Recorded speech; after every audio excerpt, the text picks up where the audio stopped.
ದೇವದೇವರ ದೇವ ದೇವನಲ್ಲವೋ, ದೇವದೇವರ ದೇವ ದೇವನಲ್ಲವೋ, ಓ ದೇವದೇವರ ದೇವನಲ್ಲವೋ, ದೇವದೇವರ ದೇವ ದೇವನಲ್ಲವೋ, ಓ ದೇವದೇವರ ದೇವನಲ್ಲವೋ, ಓ ದೇವದೇವರ ದೇವನಲ್ಲವೋ, ದೇವದೇವರ ದೇವ ದೇವನಲ್ಲವೋ, ಓ ದೇವದೇವರ ದೇವನಲ್ಲವೋ, ಓ ದೇವದೇವರ ದೇವನಲ್ಲವೋ.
ಅಗ್ನಿ, ವರುಣ, ವಾಯು, ಕುಬೇರ ಎಲ್ಲರೂ ನಿಮ್ಮ ನಿಮ್ಮ ಸ್ಥಾನದಲ್ಲಿ ಉಪಸ್ಥಿತರಾಗಿ ದೇವಲೋಕದ ಅಧಿಕಾರವನ್ನು ಪಡೆಯುವುದು ಅಂದ್ರೆ ಅಷ್ಟು ಸುಲಭ ಸಾಧ್ಯ ಅಲ್ಲ. ಶತಾಶ್ವಮೇಧವನ್ನ ಮಾಡಬೇಕು. ಕೇವಲ ಶತಾಶ್ವಮೇಧವನ್ನು ಮಾಡಿದವರಿಗೆ ಮಾತ್ರ ಸಿಕ್ಕುತ್ತದೆ ದಕ್ಕುತ್ತದೆ ಎಂಬ ಅರ್ಥ ಅಲ್ಲ. ತ್ರಿಮೂರ್ತಿಗಳ ಕರುಣೆಗೆ ಪಾತ್ರರಾಗಬೇಕು. ನಾನು ತ್ರಿಮೂರ್ತಿಗಳ ಕರುಣೆಗೆ ಪಾತ್ರನಾದವನಿದ್ದೇನೆ.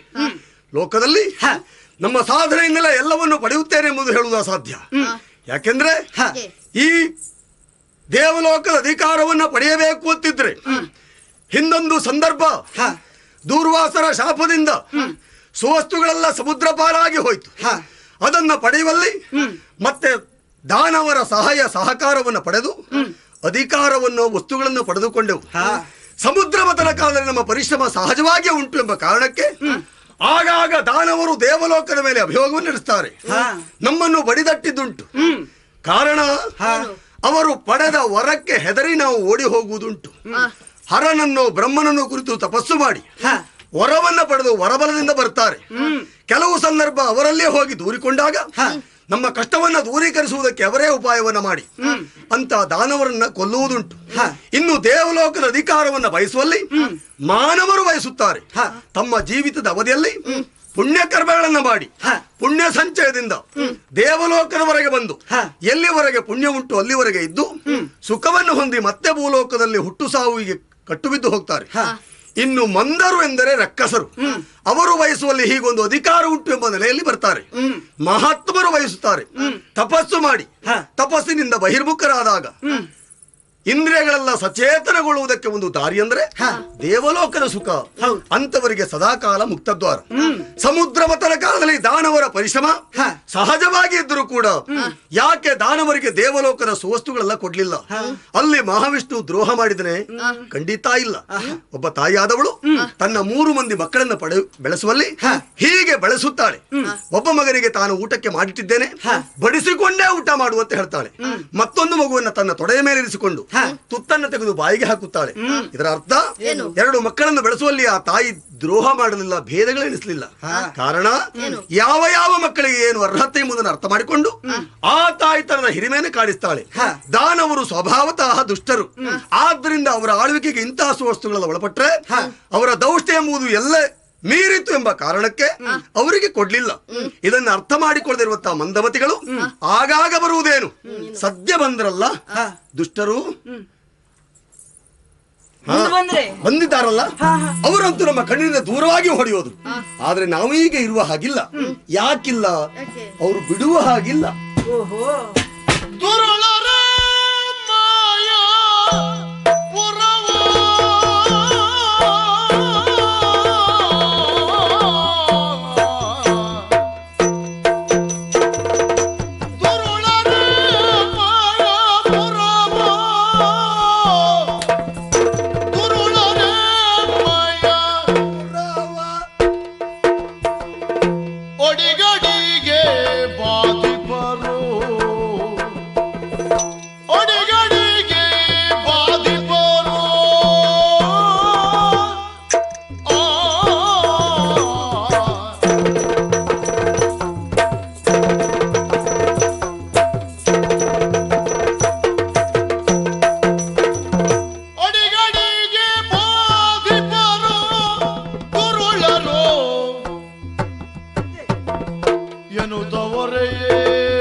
ಮೊನ್ನೆ ಬಂದ ದಾನವರು ನಮ್ಮನ್ನು ಪೀಡಿಸಿದಾಗ ಅವರನ್ನು ಬಡಿದಟ್ಟುವಲ್ಲಿ ನಾವು ಶ್ರಮವಹಿಸಿ ನಾವು ಯುದ್ಧಕ್ಕೆ ಹೋದಾಗ ಯುದ್ಧ ಮಾಡ್ತಾ ಇರುವಾಗ ಕಣ್ಮರೆಯಾಗಿ ಹೋದ್ರು. ಎಲ್ಲಿಗೆ ಹೋದ್ರು ಅಂತ ಗೊತ್ತಾಗಲಿಲ್ಲ. ದಾನವರು ಒಮ್ಮೆ ಕಣ್ಣಿಂದ ತಪ್ಪಿಸಿಕೊಂಡ್ರು ಅಂತಾದ್ರೆ ಏನಾದ್ರೂ ಉಪಾಯ ಮಾಡಿ ಮತ್ಯಾವುದಾದ್ರೂ ಸಾಧಾರಣ ಮುಖೇನ ಮತ್ತೆ ದೇವಲೋಕಕ್ಕೆ ಬರ್ತಾರೆ. ಆದ್ದರಿಂದ ಕಣ್ಮರೆಯಾದ ದಾನವರು ಮತ್ತೆ ಬಾರದ ಹಾಗೆ ನಮ್ಮನ್ನು ಸದಾಕಾಲ ರಕ್ಷಿಸುವ ಆ ಮಹಾದೇವನನ್ನು ಕಂಡು ಬಂದ ದಾನವರ ಕುರಿತಾಗಿ ಹೇಳಬೇಕು ಎಂಬ ಲಕ್ಷ್ಯ. ಅದು ಅಲ್ಲದೆ ಸದಾಕಾಲ ಅವನ ಕರುಣೆಯಿಂದಲೇ ದೇವಲೋಕ ಸ್ಥಿರವಾಗಿ ಉಂಟು. ಅಂತ ದೇವರನ್ನ ಮರೆಯಬಾರದಲ್ಲ. ನಮ್ಮ ಕೈಲಾಸಕ್ಕೆ ಹೋಗಿ ಈಶ್ವರನ ನೋಡಿಯೇ ಬರಬೇಕು ಎಂಬ ಆಸೆ ನನಗೆ ಮೂಡಿದೆ. ಆದ್ರಿಂದ ಸುಮನಸರಾದ ನೀವೆಲ್ಲ ಒಪ್ಪಿದ್ದೀರಿ ತಾನೆ? ಮತ್ತ್ಯಾಕೆ ವಿಳಂಬ? ಹರ ಹರ ಮಹಾದೇವ, ಹರ ಹರ ಮಹಾದೇವ, ಹರ ಹರ ಮಹಾದೇವ, ಹರ ಮಹಾದೇವ.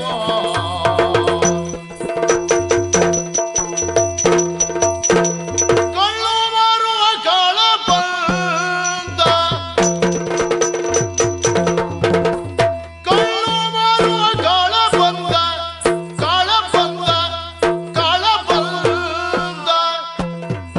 ತನ್ನ ಮಂದಿರದಲ್ಲಿ ತಾನಿಂದ, ತನ್ನ ಮಂದಿರದಲ್ಲಿ ತಾನಿಂದ. ಕಾಳ ಬಂದ, ಕಾಳ ಬಂದ ತಾನಿಂದ.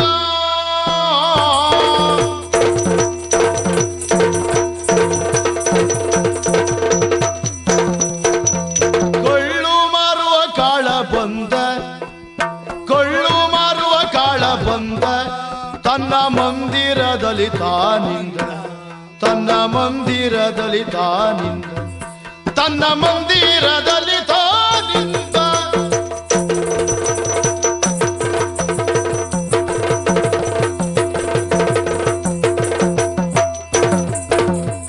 ಕಳ್ಳು ಮಾರುವ ಕಾಳ ಬಂದ, ತನ್ನ ಮಂದಿರದಲ್ಲಿ ತಾನಿಂದ, ತನ್ನ ಮಂದಿರದಲ್ಲಿ ತಾನಿಂದ.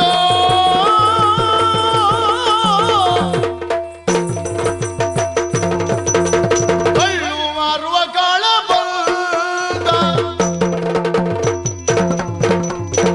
ನಮಸ್ಕಾರ ಸ್ವಾಮಿ. ನಮಸ್ಕಾರ. ತಗೊಳ್ತೀರಾ ಸ್ವಲ್ಪ? ಎಂತದು? ಅಲ್ಲ, ಬರುವಾಗ ಬಹಳಷ್ಟು ಹೊಗಳಿದ ಹಾಗಾಯಿತು. ಆದ್ರಿಂದ ಏನೂ ಕೊಡುದು ಬೇಡ, ಸ್ವಲ್ಪ ತಗೊಳ್ತೀರಾ? ಎಂತ ತಗೊಳ್ಳುದು? ಅಯ್ಯ, ಪರಿಚಯ ಆಗ್ಲಿಲ್ಲ ಹಾಗಾದ್ರೆ? ಯಾರು? ಅಯ್ಯೋ ದೇವ್ರೆ. ಅಯ್ಯೋ ದೇವ್ರೆ. ಅಂದ್ರೆ ನಾನು ಕಳ್ಳು ವ್ಯಾಪಾರಿ. ಹಾ ಹಾ. ಕಳ್ಳು ಅಂದ್ರೆ ಗೊತ್ತುಂಟ ನಿಮಗೆ? ಇಲ್ಲಪ್ಪ. ಆ, ನೀವು ಕುಡಿದವರೇ ಅಲ್ಲ ಹಾಗಾದ್ರೆ ಇವತ್ತಿನವರೆಗೆ? ಇಲ್ಲ ಇಲ್ಲ ಇಲ್ಲ. ಯಾರು ನೋಡುವಾಗೂ ಕುಡಿಲಿಲ್ಲ ಅಲ್ಲ? ಇಲ್ಲಪ್ಪ. ಭಾರಿ ಸಂತೋಷ.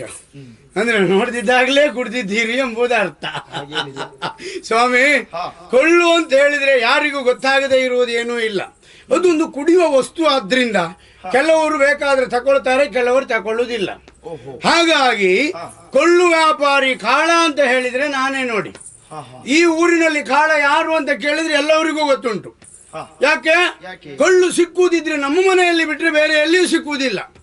ಹಾಗಂತ ಕಳ್ಳು ವ್ಯಾಪಾರ ಮಾಡಿ ಮಾಡಿ ಮಾಡಿ ಈಗಂತೂ ಬೇಸರ ಬಂದು ಹೋಗಿದೆ. ಕಳ್ಳು ವ್ಯಾಪಾರವೇ ಬೇಡ ಅನ್ನಿಸಿ ಹೋಗ್ತದೆ ಸ್ವಾಮಿ. ನಾವು ಪ್ರಾಮಾಣಿಕರು. ಬೆಳಗ್ಗೆ ಆಗುವುದ್ರೊಳಗೆ ಹೋಗಿ ಆ ಮರ ಹತ್ತಿ ಕಳ್ಳನ್ನು ತೆಗೆದು ನಾವು ಕಳ್ಳಿಗೆ ನೀರು ಹಾಕದೆ ವ್ಯಾಪಾರ ಮಾಡುವವರು. ಯಾವುದೇ ಕಾರಣದಿಂದ ಯಾರಲ್ಲಿ ಬೇಕಾದ್ರೆ ಕೇಳಿ, ಕಾಳನ ಕಳ್ಳು ಹೇಗೆ ಕೇಳಿದ್ರೆ ಭಾರಿ ಒಳ್ಳೆ ಕಳ್ಳು ಅಂತ ಹೇಳುವರು. ನಾವು ಕಳ್ಳಿಗೆ ನೀರು ಹಾಕುವುದೇ ಇಲ್ಲ. ಎಲ್ಲಿಯಾದ್ರೂ ನೀರಿಗೆ ಕಳ್ಳು ಹಾಕುವುದುಂಟು ನಾವು. ಯಾಕೆ? ಅದು ವ್ಯಾಪಾರದ ಲಕ್ಷಣ. ಯಾವಾಗಲೂ ನೋಡಿ, ಅಕ್ಕಸಾಲಿಗಳು ಅಕ್ಕನ ಚಿನ್ನವನ್ನಾದರೂ ಅಕ್ಕಿಯಷ್ಟು ತೆಗೆದಿಡ್ತಾರಂತೆ. ನಂಗೆ ಗೊತ್ತಿಲ್ಲ, ಹೇಳುವುದನ್ನು ಕೇಳಿದ್ದು. ಹಾಗೆ ನಮ್ಮ ವ್ಯಾಪಾರ ಸುರಕ್ಷಿತವಾಗಿ ಸಾಗಬೇಕು. ನಾವು ಕಳ್ಳಿಗೆ ನೀರು ಹಾಕುವುದಲ್ಲ, ನೀರಿಗೆ ಕಳ್ಳು ಹಾಕಿ ವ್ಯಾಪಾರ ಮಾಡುದು ಸ್ವಾಮಿ. ಆದ್ರಿಂದ ಹೆಸರು ಅಂದ್ರೆ ಹೆಸರಯ್ಯ, ಕೊಳ್ಳು ಅಂದ್ರೆ ಕೊಳ್ಳೆ. ಯಾರದ್ದು? ಕಾಳನ ಕೊಳ್ಳು ಅಂತ ಹೇಳಿದ್ರು ಬಹಳಷ್ಟು ಜನ ಬರ್ತಾರೆ. ಬರುವುದೆಲ್ಲ ಹೌದು. ಕೆಲವು ದಿವಸ ಹಣ ಕೊಡ್ತಾರೆ, ಕೆಲವು ದಿವಸ ಹಣವೇ ಕೊಡುವುದಿಲ್ಲ. ನೋಡಿ, ಅಲ್ಲ ಯಾರು ಕೆಲವರಿಗೆ ಹೇಳುದು. ಅಂತೂ ಕೊಳ್ಳಬೇಕು ಅಂತ ಕೇಳಿದಾಗ ನಾವು ಪ್ರಾಮಾಣಿಕವಾಗಿ ಕೊಟ್ರೆ ಕುಡಿದ ಮೇಲೆ ಹಣ ಇಲ್ಲ ಅಂತ ಹೇಳುದು ಅವರು. ಆವಾಗ ಸಿಕ್ಕಿ ಬೀಳುವುದು ನಾವು ಅದರಲ್ಲಿ. ಮೊದಲು ಹಣ ಕೇಳಿದ್ರೆ ನನ್ನ ಮೇಲೆ ನಂಬಿಕೆ ಇಲ್ವಾ ಕೇಳ್ತಾರೆ. ಕೊನೆಗೆ ಕುಡಿದ ಮೇಲೆ ಎಂತ ಮಾಡುದು? ಬೇರೆ ಅಂಗಡಿಯಲ್ಲಿ ಯಾವ ವಸ್ತು ತಗೊಂಡ್ರು ಹಣ ಇಲ್ಲ ಅಂದ್ರೆ ಕೊಡು, ಹಿಂದಕ್ಕೆ ಇಟ್ಟು ಹೋಗುವ ಅಂತ ಹೇಳ್ಬಹುದು. ಕಳ್ಳು ಕುಡಿದ ಮೇಲೆ ಅಂತ ವಾಂತಿ ಮಾಡು ಅಂತ ಹೇಳುದ ಅಲ್ಲ, ಸಿಗ್ತದೆ ಮತ್ತೆ. ಹಾಗಾಗಿ ಭಾರಿ ಬೇಸರ. ಮೊನ್ನೆ ಒಂದು ಕತೆ ನಡೆದದ್ದು ಗೊತ್ತುಂಟ ನಿಮಗೆ? ನಾನು ಬೆಳಿಗ್ಗೆ ಎದ್ದು ಮುಖ ತೊಳೆದು ಕಳ್ಳು ತಂದು ಇಟ್ಟಿದ್ದೆ ಅಷ್ಟೇ. ಒಬ್ಬ ಬಂದವ ಹೇಳ್ದ, ಕಾಳಣ್ಣ ಇವತ್ತೊಂದು ಗಲಾಟೆ ಆಗುವ ಲಕ್ಷಣ ಉಂಟು ಅಂತ. ಎಲ್ಲ ಇವ ಬೆಳಿಗ್ಗೆ ಗಲಾಟೆ ಸುದ್ದಿ ಅಂತ ಮಾತಾಡೋದು ಇವ ಅಂತ ಆಲೋಚನೆ ಮಾಡಿದೆ. ಹೇ ಎಂತದ ಅಯ್ಯ ಗಲಾಟೆ ಅಂತ ಕೇಳಿದೆ. ಏನಿಲ್ಲ ಕಾಳಣ್ಣ, ಗಲಾಟೆ ಆಗುವುದೇ ಆಗುವ ಲಕ್ಷಣ ಕಾಣ್ತದೆ ಅಂದ. ಈಗ ನಿನಗೇನಾಗಬೇಕು ಬೆಳಿಗ್ಗೆ ಅಂತ ಕೇಳಿದೆ ನಾನು. ಅಲ್ಲ ಸ್ವಲ್ಪ ಇದ್ರು ಕೊಡು ಅಂದ. ಹಣ ಕೊಡ್ತಾನಲ್ಲ ಅಂತ ಹೇಳಿದೆ, ಸ್ವಲ್ಪ ಕೊಟ್ಟೆ. ಕೂಡ್ದ, ಜಗಲಿ ಮೇಲೆ ಸ್ವಲ್ಪ ಹೊತ್ತು ಕೂತ್ಕೊಂಡ. ಮತ್ತೆ ಕಾಳಣ್ಣ ಇವತ್ತು ಗಲಾಟೆ ಆಗುವುದೇ ಅಂದ. ಹೌದಪ್ಪ, ಏನಿಗೆ ಗಲಾಟೆ ಸುದ್ದಿ ಮಾತಾಡಬೇಡ ಪುಣ್ಯಾತ್ಮ, ಏನಾಗಬೇಕು ನಿನಗೆ ಕೇಳಿದೆ. ಇನ್ನೊಂದು ಸ್ವಲ್ಪ ಕೊಡು ಅಂದ. ಆಯ್ತು ಕುಡ್ಕೊಂಡು ಹೋಗ್ಲಿ ಅತ್ಲಾಗಂದು ಮತ್ತೆ ಸ್ವಲ್ಪ ಕೊಟ್ಟೆ. ಮತ್ತೊಂದು ಗಳಿಗೆ ಕೂತ್ಕೊಂಡ. ಆಮೇಲೆ ಹೇಳಿದ್ದು ಇದೇಯ, ಇವತ್ತು ಗಲಾಟೆ ಆಗುವುದೇ ಅಂದ. ನನಗೆ ಸಿಟ್ಟೆ ಬಂತು. ಏನಾಗ್ಬೇಕಾ ಕೇಳಿದೆ. ಸ್ವಲ್ಪ ಕಳ್ಳು ಕೊಡು ಅಂದ. ಕಳ್ಳು ಕೊಡ್ಲಿಕ್ಕೆ ಆಗುದಿಲ್ಲ ಇನ್ನು ಅಂದೆ. ಯಾಕೆ ಕೇಳ್ದ. ಮೊದಲು ಕುಡ್ದದ್ದನ್ನು ಹಣ ಕೊಡು ಅಂದೆ. ಯಾರಿಗೆ ಹಣ ಕೇಳ್ದ. ಅಲ್ಲ ನನಗೆ ಕೊಡು ಅಂದೆ. ನಾನು ಬಂದವಲ್ಲ ಹೇಳಿದ್ದೆ ಅಂತದ್ದು, ಇವತ್ತು ಗಲಾಟೆ ಆಗುವುದೇ ಅಂದ. ಓಯ್, ವಿಷಯ ಅಂತದ್ದು ಗೊತ್ತಾಯ್ತು ನಿಮಗೆ. ಕುಡ್ದಂತ ಹಣ ಕೊಡ್ಲಿಕ್ಕೆ ಅವನಲ್ಲಿ ಇಲ್ಲ, ನನ್ನಲ್ಲೇ ಗಲಾಟೆ ಮಾಡ್ತೇನೆ ಅಂತ ಬಂದವ ಅವ. ಗಲಾಟೆ ಆಗ್ತದೆ ಅಂದ್ರೆ ಎಲ್ಲೋ ಆಗ್ತದೆ ಅಂತ ನಾನು ಪ್ರಾಮಾಣಿಕವಾಗಿ ಕಳ್ಳು ಕೊಟ್ರೆ ಅವ ಇವತ್ತು ಗಲಾಟೆ ಆಗುವುದು ನನ್ನ ಹತ್ರವೇ ಗಲಾಟೆ. ಒಂದು ಬೇಕಾ ನಮಗೆ ವ್ಯಾಪಾರ, ದೇವರ ಹಣ ಬೇಡ ಅಂತ ಆಗಿ ಹೋಗಿದೆ ನೋಡಿ. ಆದ್ರೂ ತಂದು ಕೊಳ್ಳು ಉಳಿಯುವುದಿಲ್ಲ, ಆ ಪ್ರಶ್ನೆ ಬೇರೆ. ಈಗ ಕುಡಿಯುವ ವರ್ಗ ಹೆಚ್ಚಾದ್ರಿಂದ ಅವರು ಇವರು ಎನ್ನುವ ಭೇದ ಇಲ್ಲೇ ಕುಡ್ದದ್ರಿಂದ ನಮಗೆ ಕೊಳ್ಳು ಉಳಿಯುವುದಿಲ್ಲ ಸ್ವಾಮಿ. ಆ ಮಟ್ಟಿಗೆ ನಮಗೆ ಬೇಸರ ಇಲ್ಲ. ಏನು ಕೇಳ್ತೀರಿ, ಅಯ್ಯೋ ನಮ್ಮ ಈ ಮನೆ ಬಾಗಿಲಿಗೆ ಎಷ್ಟು ಜನ ಬಂದು ಹೋಗುದು ಗೊತ್ತುಂಟ ಕಳ್ಳು ಕುಡಿಲಿಕ್ಕೆ. ನಾವು ಬರೇ ಕಳ್ಳು ಮಾರಾಟ ಮಾಡುದು ಮಾತ್ರ ಅಲ್ಲ, ಆ ಬದಿಯಲ್ಲಿ ಹೆಂಡವನ್ನು ಮಾರಾಟ ಮಾಡ್ತಾ ಇದ್ದೇನೆ ನಾನು. ಕುಡಿಯುವವರು ಬಂದು ಗುಟ್ಟಿನಲ್ಲಿ ಕುಡಿಯುವವರು ಕೇಳುವುದು ಏನು ಗೊತ್ತುಂಟ ನಿಮಗೆ. ಕಳ್ಳು ಬೇಕು ಅಂತ ಯಾರು ಹೇಳುವುದಿಲ್ಲ, ಹೆಂಡ ಬೇಕು ಅಂತ ಹೇಳುವುದೂ ಇಲ್ಲ. ಏನ್ ಬಂದ್ರಿ ಸ್ವಾಮಿ ಅಂತ ಕೇಳಿದಾಗ ಅವ್ರು ಹೇಳುವುದು, ನಿನ್ನೆ ಇದು ಕಪ್ಪು ದನ ತಪ್ಪಿ ಹೋಯ್ತು, ಹಾಗಾಗಿ ಈ ಬದಿ ಹುಡುಕ್ಲಿಕ್ಕೆ ಬಂದೆ ಅಂತ ಹೇಳುವುದು. ಅದ್ರ ಅರ್ಥ ಏನು ಗೊತ್ತುಂಟ. ಕಪ್ಪು ದನ ಅಂತ ಹೇಳಿದ್ರೆ ಹೆಂಡ ಬೇಕು ಅಂತ ಅರ್ಥ. ಹಾಗಂತ ಬೇರೆಯವರು ಕಳ್ಳು ಕುಡಿಯುವವರು ಬಂದ್ರೆ ನಮ್ಮದೊಂದು ಎಮ್ಮೆ ಕಾಣದೆ 4-6 ದಿವಸ ಆಯ್ತು, ಈ ಬದಿಯಲ್ಲಿ ಉಂಟ ನೋಡು ಅಂತ ಬಂದೆ ಅಂತ ಹೇಳುವುದು. ಎಮ್ಮೆ ಅಂತ ಹೇಳಿದ್ರೆ ಅದು ಕಳ್ಳು, ಈ ಕಪ್ಪು ದನ ಅಂತ ಹೇಳಿದ್ರೆ ಅದು ಹೆಂಡ. ಹಾಗಾಗಿ ಎಲ್ಲಿಯಾದ್ರೂ ದನ ಉಂಟಾ ಈ ಕಡೆ ಬಂದಿದ್ಯಾ ಅಂತ ಕೇಳಿದ್ರೆ ಆ ಬದಿಗೆ ಹೋಗಿ ನೋಡಿ ಅಂತ ಹೇಳುವುದು. ಅಲ್ಲೇ ಉಂಟು ನಮ್ದು ಆ ಬದಿಯಲ್ಲಿ ಕುಡಿಲಿಕ್ಕೆ ಕೊಡುವವರು ಕೊಡ್ಲಿಕ್ಕೆ. ಎಲ್ಲಿಯಾದ್ರೂ ಇದ್ದು ಕೇಳಿದ್ರೆ, ಎಮ್ಮೆ ಸುದ್ದಿ ಕೇಳಿದ್ರೆ ಆಯ್ತು ಬನ್ನಿ ಕೂತ್ಕೊಳ್ಳಿ ಹುಡುಕುವ ಮತ್ತೆ ಅಂತ ಸ್ವಲ್ಪ ಕೊಡುವುದು ಸ್ವಾಮಿ. ಅಂತೂ ವ್ಯಾಪಾರದ ಲಕ್ಷಣದಲ್ಲಿ ಈ ವರ್ಷ ನಾವು ತೇರ್ಗಡೆ ಹೊಂದಿದ್ದೇವೆ ಎನ್ನುವುದರಲ್ಲಿ ಸಂಶಯವೇ ಇಲ್ಲ ನೋಡಿ. ಹಾಗಾಗಿ ಕಳ್ಳು ಹಿಡ್ಕೊಂಡು ಮನೆ ಜಗಳಿಗೆ ಬಂದೆ. ಹಾಗಂತ ಮನೆಯಲ್ಲೇ ಕೂತ್ಕೊಂಡ್ರೆ ವ್ಯಾಪಾರ ಮಾಡುವುದು ಸರಿಯಲ್ಲ ಅಂತ ಆಲೋಚನೆ ಮಾಡಿ ನಿಧಾನ ಮಾರ್ಗದ ಬದಿಗೆ ಹೋಗುವಂತ ಮಾಡಿದ್ದೇನೆ. ಈಗ ಮನೆಯಲ್ಲಿ ಕೂತ್ಕೊಂಡ್ರೆ ಬಂದ ಗಿರಾಕಿಗಳೇ ಬರುವುದು ಬಿಟ್ಟರೆ ಹೊಸ ಗಿರಾಕಿಯನ್ನು ನೋಡ್ಲಿಕ್ಕೆ ಆಗುದಿಲ್ಲ. ಹಾಗಾಗಿ ಈ ದಾರಿಯಲ್ಲೇ ಮುಂದುವರೆದ್ರೆ ಹೊಸ ಗಿರಾಕಿಗಳು ಸಿಕ್ಕಬಹುದಲ್ಲ, ನಗದಿ ವ್ಯಾಪಾರವೂ ಆಗಬಹುದಲ್ಲ. ನೋಡುವ, ಮುಂದುವರಿತೇನೆ.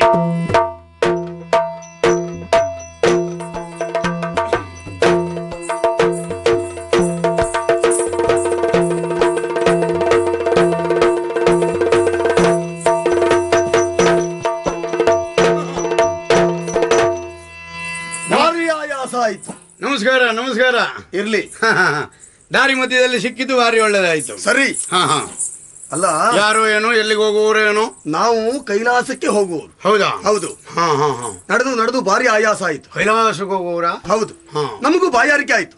ಬಾಯಾರಿಕೆ ಆದಾಗ ಕುಡಿಬೇಕು ಅಂತ ಅನಿಸಿದ್ರೆ ಸರಿ, ಎಲ್ಲಿಯೂ ಕುಡಿಯುವುದಕ್ಕೆ ಏನು ಸಿಗಲಿಲ್ಲ. ಬಾಯಾರಿಕೆ ಆದಾಗ ಎಲ್ಲ ಕುಡಿಲಿಕ್ಕೆ ಸಿಗ್ತದೇನಯ್ಯ? ಅಲ್ಲ, ಸಿಗುವುದು. ಹಾಗಂತ ಮನಸ್ಸು ಮಾಡಿದ ಗುಳ್ಳೆ ಸಿಗ್ಲಿಕ್ಕೆ ಏನು ನೀವು ಕುಡಿಯೋ ಜಾಗದಲ್ಲಿದ್ದೀರಾ? ಅಲ್ಲ, ಅದಿಲ್ಲ ಮತ್ತೆ. ಹಾಗಾಗಿ ನಾವು ಅರಸುತ್ತಾ ಬಂದವರು. ಏನು ಆಯಾಸ. ಹೌದಾ?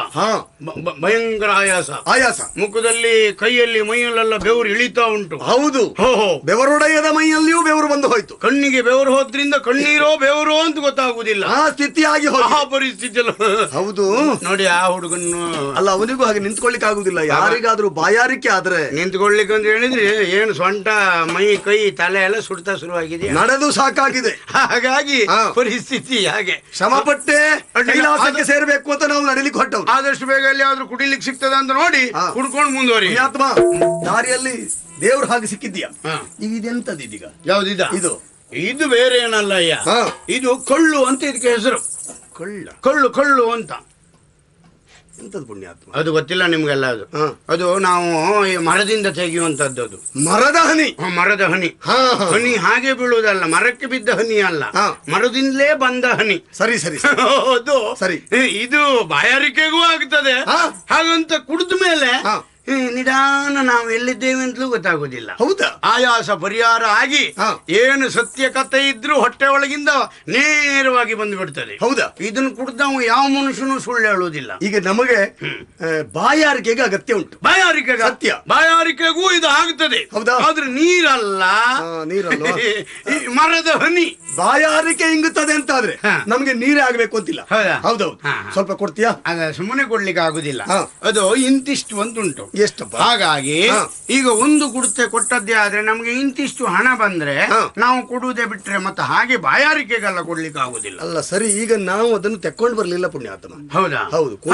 ನಿನ್ನ ಇದಕ್ಕೆ ಕೊಡುವುದಕ್ಕೆ ನೀನು ಕೇಳಿದ ಧನ ನಮ್ಮ ಹತ್ರ ಈಗ ಇಲ್ಲ. ಅಲ್ಲ, ಈಗ ಇಲ್ಲ ಅಂತ ಹೇಳಿದ್ರೆ ಮತ್ತೆ ಕೊಡ್ತೀರಾ ನೀವು? ಖಂಡಿತವಾಗಿ ನೀವು ಕೊಡ್ತೀರಾ. ಆದ್ರೆ ಹೆಚ್ಚಿಗೆ ಕೊಡ್ಲಿಕ್ಕೆ ಆಗುದಿಲ್ಲ ನಿಮಗೂ. ಸರಿ, ಸ್ವಲ್ಪ ಬಾಯಾರಿಕೆ ಇದು ಹೋಗಲಾಡಿಸಲು ಸುಗ ಅಷ್ಟೇ ಸಾಕು. ಎಲ್ಲ ಸ್ವಲ್ಪ ಕೊಡ್ಬಹುದು. ಸರಿ ಸರಿ ಸರಿ. ಹೌದು. ಮತ್ತೆ ಎಲ್ಲರೂ ಚರ್ಚೆ ಮಾಡಿದ್ರೆ ಎಲ್ಲರಿಗೂ ಸಿಗ್ಲಿಕ್ಕೆ ಇಲ್ಲ. ಸ್ವಲ್ಪ ತಗೊಳ್ಳಿ. ಏನು ವಾಸನೆ ಪುಣ್ಯಾತ್ಮ ಇದು? ವಾಸನೆ. ಇಲ್ಲಿ ಬನ್ನಿ. ಇದೆಲ್ಲ ವಾಸನೆ ಪರಿಮಳ ಗೊತ್ತಾಗುದು ಯಾರಿಗೆ? ಮೂಗಿದ್ದವರಿಗೆ ಅಲ್ವಾ? ಹೌದು. ಮೂಗು ಮುಚ್ಚಿಕೊಂಡ್ರೆ ಆಯ್ತಪ್ಪ. ಯಾವಾಗಲೂ ಇದನ್ನು ಪ್ರಾರಂಭ ಮಾಡುದು ಹಾಗೆಯೇ. ಹೌದಾ? ಮೂಗು ಮುಚ್ಚಿಕೊಂಡು ಬಾಯಿಗೆ ಎರೆದ್ರೆ ಆಯ್ತು. ಸರಿ. ಅಲ್ಲಿಗೆ ಮತ್ತೆ ಗೊತ್ತೇ ಆಗುದಿಲ್ಲ. ನಮಗೆ ಬಾಯಾರಿಕೆ ಕಡಿಮೆ ಆಗುತ್ತೆ. ಮೂಗು ಮುಚ್ಕೊಳ್ಳಿ. ಇಲ್ಲ, ಅದು ಬಾಯಿಗೆ ಒಂದು ಸಲ ಹೋಗುವವರೆಗೆ ಏನೋ ಒಂಥರ ಆಗ್ತದೆ. ಆಮೇಲೆ ಯಾವುದೇ ಕಾರಣದಿಂದ ಹೋದದ್ದು ಮತ್ತೆ ಹೊರಗೆ ಬರುವುದಿಲ್ಲ. ಒಳಗಡೆಯೇ ಹೊಟ್ಟೆ ಒಳಗೆ ಹೋಗಿ ಎಲ್ಲ ತಿರುಗ್ಲಿಕ್ಕೆ ಶುರುವಾಗ್ತದೆ. ಹೌದಾ? ಸರಿ ಸರಿ ಸರಿ. ಹಾಗೆ ಹಾಗೆ ಹಾಗೆ. ಅವರಿಗೆಲ್ಲ ಸ್ವಲ್ಪ ಅವರಿಗೆಲ್ಲ ಬೇಕಾ? ಬೇಕು ಬೇಕು ಬೇಕು. ಬೇಕಾದ್ರೆ ಮಾತ್ರ, ಅದೆಲ್ಲ ಕೊಡಲಿಕ್ಕಾಗುದಿಲ್ಲ. ನಮಗೂ ಸರಿ ಆಗಿದೆ. ಸ್ವಲ್ಪ ತಗೊಳ್ಳಿ, ನಿಧಾನ ತಗೊಳ್ಳಿ.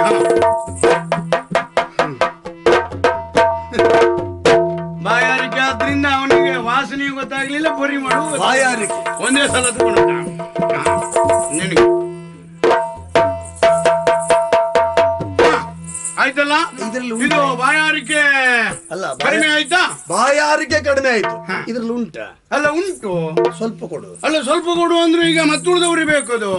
ಹಾಗೆ ಎಲ್ಲ ಕೊಡ್ಲಿಕ್ಕೆ ಆಗುದಿಲ್ಲ. ಮತ್ತುಳಿದವ್ರಿಗೆ ನಾಳೆ ಕೊಡ್ಬೋದು. ಇದ್ದದ್ರಲ್ಲಿ ನೀವು ಈಗ ತಗೊಳ್ಳಿ. ದೊಡ್ಡ ಮನುಷ್ಯರು ಅಂತ ಸ್ವಲ್ಪ ಕೊಟ್ಟೆ ಅಷ್ಟೇ.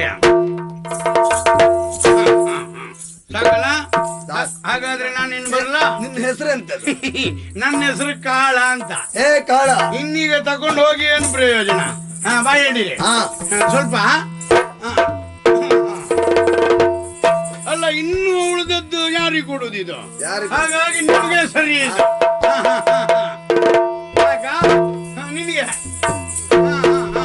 ಇದ್ದದ್ದೇ ಅಷ್ಟು. ನೀನಿಷ್ಟ ನಾಳೆ ನಿನಗೆ ಎಷ್ಟು ಬೇಕೋ ಅಷ್ಟು. ನಾಳೆ ಇದೇ ಮಾರ್ಗದಲ್ಲಿ ನಾ ಬಂದ್ರೆ ನೀವು ಸಿಕ್ಕಿದ್ರೆ ಇದ್ರದ್ದು ಮಾತ್ರ ನೆನಪಿಡಬಾರ್ದು. ಇಲ್ಲ, ಕೊಟ್ಟು ಹೋಗ್ಬೇಕೇನು? ಈಗ ಹೇಗಿದ್ದೀರಿ? ಈಗ ನೀನು ಹೇಳಿದಾಗ ಎಲ್ಲ ತಿರುಗ್ತಾ ಉಂಟು. ಎಲ್ಲಾ ಬದಿಯಲ್ಲೂ ತಿರುಗ್ತಾ ಉಂಟೆ? ಎಲ್ಲಾ ಬದಿಯಲ್ಲೂ ತಿರುಗ್ತಾ ಉಂಟು. ಎಲ್ಲಾ ಬದಿಯಲ್ಲೂ ತಿರುಗ್ತಾ ಉಂಟಲ್ಲ, ನೀವೇ ತಿರುಗ್ತಾ ಇದ್ದೀರಿ. ಇಲ್ಲ, ನೆಲ ತಿರುಗ್ತಾ ಉಂಟು. ನಾವಲ್ಲ, ನೆಲ ತಿರುಗ್ತಾ. ಆದ ಆಯಾಸ ಪರಿಹಾರ ಆಯ್ತು. ಬಾಯಾರಿಕೆ ನೀಗಿ ಹೋಯ್ತು. ನಾವಿನ್ನು ಬರ್ತೇವೆ. ನೀವು ಇನ್ನು ಬರ್ತೀರಿ ಅಂದ್ರೆ ನಾಳೆ ಬರುವಾಗ ಹಿಡ್ಕೊಂಡು ಬರ್ಬೇಕು. ನಾಳೆ ಖಂಡಿತ. ಏನೋ ಅಡ್ಡಿಲ್ಲ.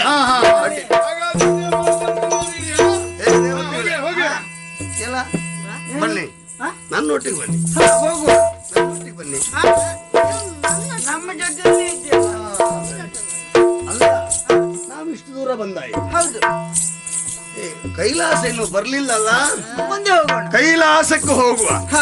ಅವನೇ ಇಲ್ಲಿ ಬರ್ಬೇಕಾಗಿತ್ತು. ಹೌದು.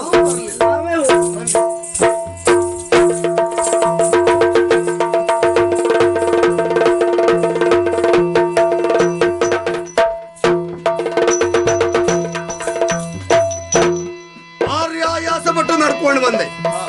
ಕೈಲಾಸಕ್ಕೆ ಬಂದು ನಿಂತು ಕೆಲವು ಸಮಯ ಕಳೆದೋಯ್ತು. 3 ಲೋಕಾಧೀಶನಾದಂತ ಈ ಇಂದ್ರ ವಜ್ರಾಯುಧವನ್ನ ಹೆಗಲ ಮೇಲೆ ಇಟ್ಟುಕೊಂಡು ಬಂದಾಗ ಆ ಪರಮೇಶ್ವರ ಬಂದು ನನ್ನ ಕಾಲಿಗೆ ಬೀಳ್ಬೇಕಾಗಿತ್ತಲ್ಲ ಎಲ್ಲ ಅವು ಕಾಣೋದೇ ಇಲ್ಲ. ಎಷ್ಟೊತ್ತಿಗೆ ಬರ್ತಾರೆ ಎಲ್ಲಿ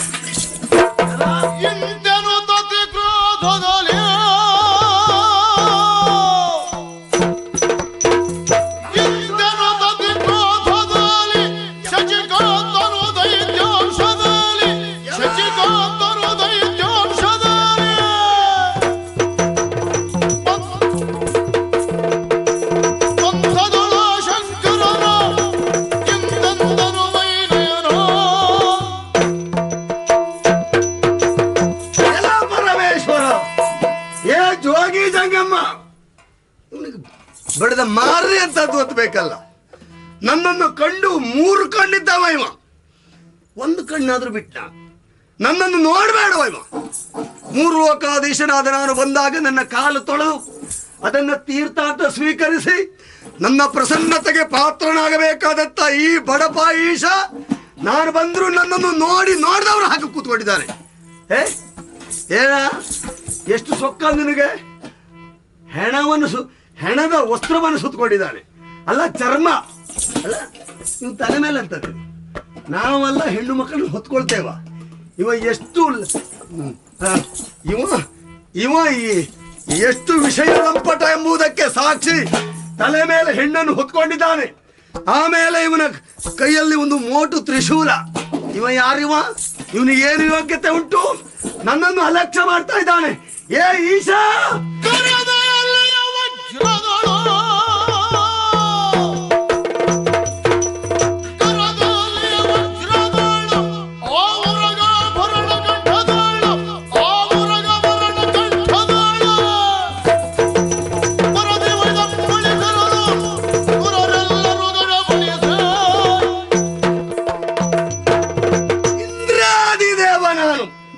ನನ್ನನ್ನು ಅಲಕ್ಷ್ಯ ಮಾಡ್ತಾ ಇದ್ದೀಯ. ನನ್ನ ಕೈಯಲ್ಲಿ ವಜ್ರಾಯುಧ ಉಂಟು. ನನಗೆ ಹತ್ಲಿಕ್ಕೆ ಹತ್ಲಿಕ್ಕೆ ಐರಾವತ, ಹಿಡಿಯುವುದಕ್ಕೆ ವಜ್ರಾಯುಧ. ಶಚೀಂದ್ರ ನಾನು. ನೀನು ಯಾವ ಲೆಕ್ಕ? ಯಾಕೂ ಬೇಡದೇ ಇರುವ ಹಾವನ್ನ ಸುತ್ತಕೊಂಡಿದ್ದೀಯ. ಈ ಸುಡುಗಾಡಿನಲ್ಲಿ ನಿನ್ನ ವಾಸ. ಬೂದಿ ಬಡ್ಕ, ಬೋಳಿಯಾ ಶಂಕರ, ಕಣ್ಣು ತೆರೆಯ. ನನ್ನನ್ನು ನೋಡ. ನನ್ನನ್ನು ಅವಮಾನ ಮಾಡ್ತಾ ಇದ್ದೀಯ. ನನ್ನನ್ನು ಅವಮಾನ ಮಾಡಿದ್ರೆ ನಿನ್ನನ್ನು ಬಿಡುವುದಿಲ್ಲ. ಈಗ ಹಿಡಿದ ವಜ್ರಾಯುಧ ನಿನ್ನ ತಲೆಯನ್ನು ಪುಡಿ ಪುಡಿ ಮಾಡಿಬಿಡ್ತಾನೆ. ಈಗ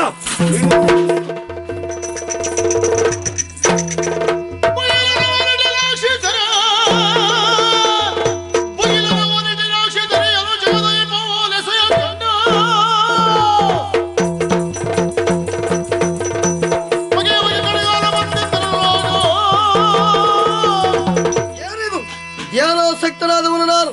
ಹಾಗಾದ್ರೆ ಯಾರು ಈ ರೀತಿ ಪಚಾರಿಸುತ್ತಿರುವವರು ಎಂದು ಹೀಗೆ ಕಣ್ತೆರೆದು ನೋಡಿದ್ರೆ ನಾನೇ. ಓಹೋ, ಶಚೀಂದ್ರ ನಮ್ಮ 3 ಮೂರ್ತಿಗಳ ಅನುಗ್ರಹಕ್ಕೆ ಪಾತ್ರನಾದವ ಈ ಇಂದ್ರ.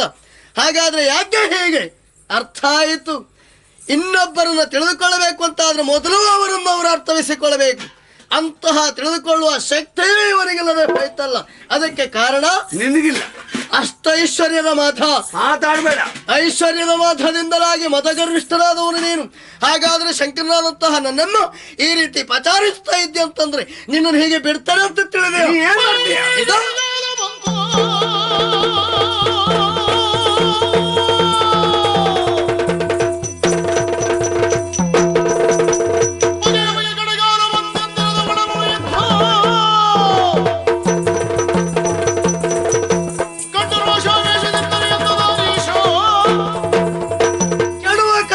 ಸನ್ನಿಹಿತವಾಯಿತು ಎನ್ನುವುದರಲ್ಲಿ ಏನು ಮಾನ ಇಲ್ಲ. ಅದಲ್ಲದೆ ಹೋದ್ರೆ ಲೋಕದ ಕಲ್ಯಾಣಕ್ಕಾಗಿ ಶ್ರಮಪಟ್ಟು ದುಡಿಯಬೇಕಾದಂತಹ ನೀನು ಅಂತಹ ಧರ್ಮದ ಪಥವನ್ನು ಬಿಟ್ಟು ಅನೈತಿಕವಾದಂತಹ ಮಾರ್ಗವನ್ನು ಅವಲಂಬಿಸಿದೆ ಅಂತಂದ್ರೆ ಮಾತ್ರ ಅಲ್ಲ, ನನ್ನನ್ನು ನೀನು ಪಚಾರಿಸುತ್ತಾ ಇದ್ದೀಯ, ನಿಂದಿಸ್ತಾ ಇದ್ದೀಯ. ಮತ ಅಂದ ನಿನ್ನನ್ನು ಹೀಗೆ ಬಿಡುವ ಹಾಗಿಲ್ಲ. ಏನಾದಂತಹ ನಾನು ನನ್ನ ಹಣೆಯಲ್ಲಿದ್ದಂತಹ ಕಣ್ಣನ್ನು ತೆರೆದು ನಿನ್ನನ್ನು ಸುಟ್ಟು ಬಿಡ್ತೇನೆ. ಆ ಸಮಯದಲ್ಲಿ ಬೃಹಸ್ಪತಿ ತಂದು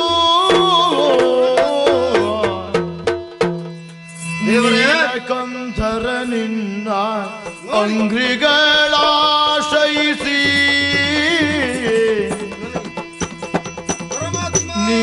ಕಂದರ ನಿನ್ನ ಅಂಗ್ರಿಗಳಾಶ್ರಯಿಸಿ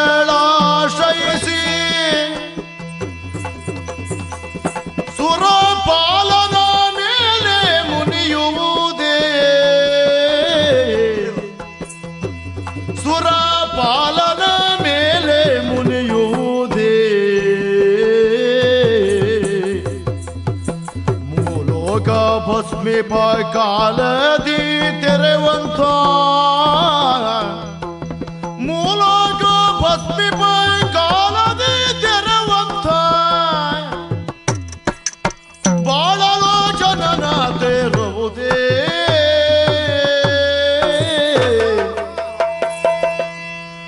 ಪರಮಾತ್ಮ ದೇವಾದಿದೇವನೇ, ಎಂತಹ ವಿಚಿತ್ರವಾದಂತಹ ಘಟನೆ ಇದು. ನಾನು ಇಲ್ಲಿ ಸ್ಥಳಕ್ಕೆ ಬರುತ್ತಿರುವ ಕಾಲದಲ್ಲಿ ಇಲ್ಲಿ ಆಗುತ್ತಿರುವಂತಹ ಅನ್ಯಾಯವನ್ನ ಕಂಡು ನಾನೇ ನನ್ನನ್ನು ಮರೆತು ಬಿಟ್ಟಿದ್ದೇನೆ. ದೇವರೇ, ಪ್ರಪಂಚದಲ್ಲಿ ಆಗು ಹೋಗುವ ಕಾರ್ಯಭೂತರಾದಂತಹ ತಾವಿವತ್ತು ಯಾವುದೊಂದು ಸಣ್ಣ ಬುದ್ಧಿಗೆ ಮನ ಮಾಡಿದ್ದೀರಲ್ಲ. ತಪ್ಪಿತಸ್ಥರಿಗೆ ಶಿಕ್ಷೆ ಆಗಬೇಕ ಬೇಡುವ ಹೇಳು ದೇವರೇ. ನಿಮ್ಮನ್ನೇ ನಂಬಿ ನಿಮ್ಮನ್ನೇ ಆರಾಧಿಸಿ ನಿಮ್ಮ ನಾಮವನ್ನು ಉಚ್ಚರಿಸಿ ನಿಮ್ಮಿಂದಲೇ ಉದ್ಧಾರವಾದಂತಹ ಈ ದೇವತೆಗಳ ಮೇಲೆ ತಾವು ಇವತ್ತು ಕೋಪಿಷ್ಠರಾದರೆ ಅದಕ್ಕೆ ಅವರಿಗೆ ಬಂದಷ್ಟು ಅಹಂಕಾರ. ಹೌದು, ನೀವು ಮನಸ್ಸು ಮಾಡಿದ್ರೆ ದೇವೇಂದ್ರನ ನಿಮ್ಮ ಹಣೆಗಣ್ಣಿನಿಂದ ಕೊಲ್ಲಬೇಕಾದ ಅಗತ್ಯ ಇಲ್ಲ. ಒಮ್ಮೆ ಅವರ ಮೇಲೆ ಸಿಟ್ಟುಕೊಂಡು ಮುನಿದ ನಿಂತ್ರಿ ಅಂತ ಆದ್ರೆ ಪ್ರಪಂಚವೇ ನಾಶವಾಗುತ್ತದೆ. 3 ಲೋಕವನ್ನ ಸಂಹಾರ ಮಾಡಬೇಕಾದ್ರೂ ನಶಿಸಿ ಹೋಗಬೇಕಾದ್ರೂ ನಿಮ್ಮ ಈ ಪ್ರಯತ್ನ ಎಲ್ಲ ಬೇಡ. ಒಮ್ಮೆ ನಿಮ್ಮ ದೃಷ್ಟಿ ಹಾಯಿಸಿದ್ರೆ ಸಾಕು. ಈ ದೇವೇಂದ್ರನ ಮೇಲೆ ಕೋಪಿಷ್ಠರಾಗಿ ತಾವು ಅವನನ್ನ ಕೊಲ್ಲುವುದಕ್ಕೆ ಮುಂದಾಗ್ತಿದೆ ಅಂತ ಆದ್ರೆ ಖಂಡಿತವಾಗಿಯೂ ದೇವೇಂದ್ರ ಅಪರಾಧಿ ಅಲ್ಲ, ಅಪರಾಧಿ ಅಲ್ಲ. ಮತ್ತೆ ಯಾಕೆ ಹೇಗೆ ಮಾಡಿದ? ಅವನೊಬ್ಬ ನಿರಪರಾಧಿ, ಸದ್ಗುಣಿಯಾದಂತಹ ಸಂಭಾವಿತನಾದಂತಹ ದೇವೇಂದ್ರ ಈ ರೀತಿಯಾಗಿ ವರ್ತಿಸುವುದಕ್ಕೆ ಕಾರಣ ಅವನ ಸ್ವಂತ ಬುದ್ಧಿ ಅಲ್ಲ, ಅವನನ್ನ ಇನ್ನೊಬ್ಬರು ದಾರಿ ತಪ್ಪಿಸಿದ್ದಾರೆ ಪ್ರಭು. ಹೌದು, ದಾರಿ ತಪ್ಪಿಸಿದ. ಹೌದು, ಹಾಗಾಗಿ ಬೇರೆ ಯಾರು ಅಲ್ಲ. ನಿಮ್ಮ ಸಾನ್ನಿಧ್ಯಕ್ಕೆ ಬರುವ ಮೊದಲು ಕೂಳ ರಕ್ಕಸರು ದಾನವರು ಅವನಿಗೆ ಸಿಕ್ಕಿ ದಾಯನ್ನ ತಪ್ಪಿಸಿ ಅವನ ಬದುಕಿಗೆ ಸರ್ವನಾಶ ಮಾಡಬೇಕು ಅಂತ ಆಲೋಚನೆ ಮಾಡಿದ್ದಾರೆ ವಿನಃ ಅವನು ಅಪರಾಧಿ ಅಲ್ಲ. ಅವನನ್ನು ಮನ್ನಿಸಬೇಕು ದೇವರೇ. ಅವನ ಸ್ವತಃ ಬುದ್ಧಿ ಅಲ್ಲ ಇದು. ಅಲ್ವೇ ಅಲ್ಲ ದೇವರೇ, ನನಗೇನು ಗೊತ್ತಿಲ್ಲ. ನಾನು ಎಷ್ಟೊತ್ತಿಗೆ ಇಲ್ಲಿಗೆ ಬಂದೆ ಎಂಬುದೇ ನನಗೆ ಗೊತ್ತಿಲ್ಲ. ಹಾಗಾದ್ರೆ ಇದಕ್ಕೆಲ್ಲ ಕಾರಣ ನಿನ್ನ ಸ್ವಯಂ ಬುದ್ಧಿ ಅಲ್ಲ. ನನಗೆ ನಡೆದದ್ದು ಏನು ಅಂತಲೇ ನಿನ್ನೊಳಗೆ ಸೇರಿಕೊಂಡದ್ದು ಅಂತ ಆಯ್ತು. ಆಗಲಿ, ಏನೇ ಆಗಲಿ, ನೇತ್ರಾಗ್ನಿಯನ್ನು ತೆರೆದವನು ನಾನು ಇವನನ್ನು ಸುಟ್ಟು ಬಿಡಬೇಕು ಎಂದು. ಹಾಗಾದ್ರೆ ತೆರೆದ ಈ ನೇತ್ರಾಗ್ನಿಯನ್ನು ಇನ್ನೇನು ಮಾಡ್ಲಿ? ನನ್ನ ಅನಿಸಿಕೆ ಹೀಗೆ ಪ್ರಭು. ಅಂದ್ರೆ ನೀವು ಮನಸ್ಸು ಮಾಡಿ ಅವನನ್ನ ಸುಡುವುದಕ್ಕೆ ನೇತ್ರಾಗ್ನಿಯನ್ನು ತೆರೆದಿದ್ದೀರಿ. ಆ ನೇತ್ರಾಗ್ನಿ ಏನಾಗಬೇಕು? ಹೌದು, ನೀವು ನೇತ್ರಾಗ್ನಿಯನ್ನ ತೆರೆದಾಗ ದೇವತೆಗಳು ಮಾತ್ರ ಅಲ್ಲ, ದೂರದಲ್ಲಿರುವಂತಹ ದಾನವರೆಲ್ಲವರು ದಿಗ್ಭ್ರಮಣ ಹೊಂದಿ ಪ್ರಾಣವನ್ನು ಉಳಿಸಿಕೊಳ್ಳುವುದಕ್ಕೆ ಅದೋ ನೋಡಿ ಕಾಣುತ್ತಿರುವಂತಹ ಸಮುದ್ರದಲ್ಲಿ ಎಲ್ಲವರು ಮುಳುಗಿದ್ದಾರೆ. ಅದಕ್ಕಿಂತ ಮುಂಚಿತವಾಗಿ ಇವನಿಗೆ ಸಿಕ್ಕಿ ಇವನು ದಾರಿ ತಪ್ಪಿಸಿರುವಂತಹ ಕುಂಬಾನಿ ಕುಂಬ ಎನ್ನುವಂತಹ ದಾನವರು ಪ್ರಾಣ ಭೀತಿಯಿಂದ ಅಡಗಿದ್ದಾರೆ ಸಮುದ್ರದಲ್ಲಿ. ನಿಮ್ಮ ನೇತ್ರಾಗ್ನಿ ಎನ್ನುವುದು ಸಮುದ್ರಕ್ಕೆ ಹಾರಿಸಿದ್ದೀರಿ ಅಂತ ಆದ್ರೆ ಅಲ್ಲೇ ಆ ದಾನವರ ಸಂಹಾರವಾಗುತ್ತದೆ, ಲೋಕಕ್ಕೆ ಕಲ್ಯಾಣವಾಗುತ್ತದೆ. ಹಾಗಾದ್ರೆ ಲೋಕಕ್ಕೆ ಕಂಟಕ ಸ್ವರೂಪಿಯಾದಂತಹ ಅವರ ವಧೆಯಾಗಲೇಬೇಕು. ತೆರೆದ ನೇತ್ರಾಗ್ನಿಯದು ಹಾಳಾಗಿ ಕೂಡುದು. ಅವರ ವಧೆ ಆಗಬೇಕು ಅಂತ ಆದ್ರೆ ಈ ನೇತ್ರಾಗ್ನಿಯನ್ನು ಸಮುದ್ರಕ್ಕೆ ಎತ್ತಿ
ನಮಸ್ಕಾರ. ನಮಸ್ಕಾರ. ಓಯ್, ನನ್ನ ಪರಿಚಯ ಆಯ್ತಾ? ಇಲ್ವಲ್ಲ. ರಾಮಣ್ಣ ಅಂತ ನನ್ನ ಹೆಸರು. ರಾಮಣ್ಣ. ಹೌದೌದೌದೌದು. ನೇರವಾಗಿ ನನ್ನ ಪರಿಚಯ ನಿಮ್ಗೆ ಯಾಕೆ ಆಗ್ಲಿಲ್ಲ ಹೇಳಿ? ಯಾಕೆ? ಅಂದ್ರೆ ನಮ್ಮ ಜಾತಿ ಅಲ್ಲ ನೀವು. ನಾವು ಮೀನು ತಿನ್ನುವ ಜಾತಿ. ಅಂದ್ರೆ ನೋಡಿ, ಇವರೆಲ್ಲ ಬಂದಿದ್ದಾರೆ ನೋಡಿ, ಇವರೆಲ್ಲ ನಮ್ಮವರೇ. ಎಷ್ಟೊತ್ತಿಗೆ ನಾನು ಇಲ್ಲಿಗೆ ಬರ್ತೇನೆ, ಎಷ್ಟೊತ್ತಿಗೆ ನನ್ನನ್ನು ಕರೆದುಕೊಂಡು ಸಮುದ್ರಕ್ಕೆ ಹೋಗುವುದು, ಹೊಳೆಗೆ ಹೋಗುವುದು ಎನ್ನುವುದಾಗಿ ಎಲ್ಲವರು ಕಾಯ್ತಾ ಇದ್ದಾರೆ. ಹಾಗಾಗಿ ನಮ್ಮ ಉದ್ಯೋಗ ಏನು? ಮೀನನ್ನು ಹಿಡಿಯುವುದು. ಒಂದು ದಿನ ನಾನು ಇಲ್ಲಿಗೆ ಬರುವುದು ಒಂದು ಸ್ವಲ್ಪ ತಡ ಆದ್ರೆ ಎಲ್ಲವರ ಮುಖ ಅಂತ ನೋಡಿದ್ರೆ ನೋಡ್ಲಿಕ್ಕೆ ಆಗುವುದಿಲ್ಲ. ಯಾಕಂದ್ರೆ ಎಲ್ಲವರಿಗೂ ಇದರಿಂದ ಜೀವನ ಸಾಗಬೇಕು ನೋಡಿ. ಹಾಗಾಗಿ ನಾನು ಬಂದ ತಕ್ಷಣ ಎಲ್ಲವರಿಗೂ ಸಂತೋಷ ಆಗಿ ಹೋಗ್ತದೆ. ಹಾಗಾಗಿ ಇವರನ್ನೆಲ್ಲ ಕೂಡಿಕೊಂಡು ಇವತ್ತು ಮೀನು ಹಿಡಿಲಿಕ್ಕೆ ಹೋಗ್ಬೇಕು ಎನ್ನುವುದಾಗಿ ಆಲೋಚನೆ ಮಾಡಿದ್ದೇನೆ. ಹಾಗಾಗಿ ತಡ ಯಾಕೆ? ಏ ಸೋಮ, ಏ ಮಂಜ, ಏ ಅಣ್ಣಪ್ಪ, ಎಲ್ಲ ಬನ್ನಿ ಬನ್ನಿ ಬನ್ನಿ ಬನ್ನಿ ಬನ್ನಿ.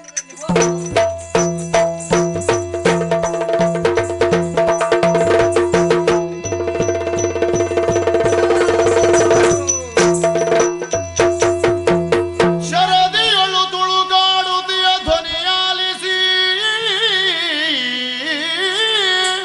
ಏನಿದು? ಬರದೊಳೈ ತಂದ ಮೊಗೆರನು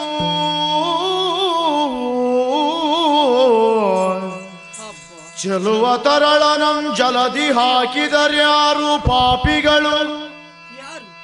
ಚೆಲುವ ತರಳನಂ ಜಲದಿ ಹಾಕಿದರ್ಯಾರು ಪಾಪಿಗಳು. ಯಾರಿರಬಹುದು ಇಂಥ ಕೆಲಸ ಮಾಡಿದವರು? ಮಹಾದೇವ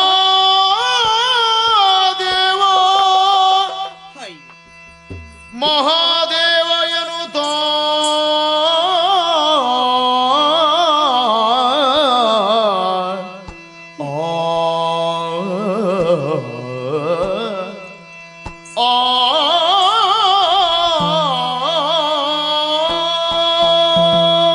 ಇದೇನಿದು ಆಶ್ಚರ್ಯ!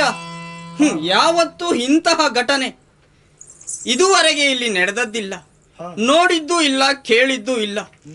ಇವತ್ತು ನಮ್ಮವರನ್ನೆಲ್ಲ ಕೂಡಿಕೊಂಡು ಸಂತೋಷದಿಂದ ಮೀನನ್ನು ಹಿಡಿಬೇಕು ಎನ್ನುವುದಾಗಿ ಎಲ್ಲವರು ಸೇರಿ ಬಲೆಯನ್ನು ಬೀಸಿ ಯಾವುದೋ ಒಂದು ದೊಡ್ಡ ಜಾತಿಯ ಮೀನು ಬಲೆಗೆ ಸಿಕ್ಕಿಬಿತ್ತು ಎನ್ನುವುದಾಗಿ ಭಾವಿಸಿಕೊಂಡದ್ದು.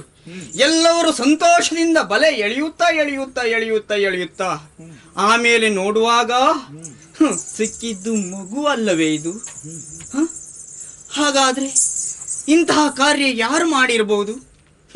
ಹೆತ್ತ ತಂದೆ ತಾಯಿಗೆ ಅವರ ಮಗುವನ್ನು ಈ ನದಿಗೆ ಎಸೆಯುವ ಮನಸ್ಸು ಹೇಗೆ ಬಂದಿರಬಹುದು? ಎಲ್ಲ ಶಿವನೇ ಬಲ್ಲ. ಏನ್ ಮಾಡೋಣ? ಸಿಕ್ಕಿರುವ ಮಗುವನ್ನು ನಾನೇ ಇಟ್ಟುಕೊಂಡ್ರೆ ನಾಳೆ ಅಪಪ್ರಚಾರ ಆಗ್ತದೆ. ಯಾರದ್ದೋ ಏನೋ, ಈ ಕುಲ ಯಾವುದೋ, ಯಾವ ಜಾತಿಯೋ, ನಾನು ಇಟ್ಕೊಂಡ್ರೆ ಏನಾದ್ರೂ ತೊಂದರೆ ಆಗ್ಲಿಕ್ಕಿಲ್ವೇ? ಹಾಗಾಗಿ ನಮ್ಮಲ್ಲಿ ಒಬ್ರು ಜನ ಇದ್ದಾರೆ, ಅವರಿಗೆ ಮುಟ್ಟಿಸಿ ಬರ್ತೇನೆ.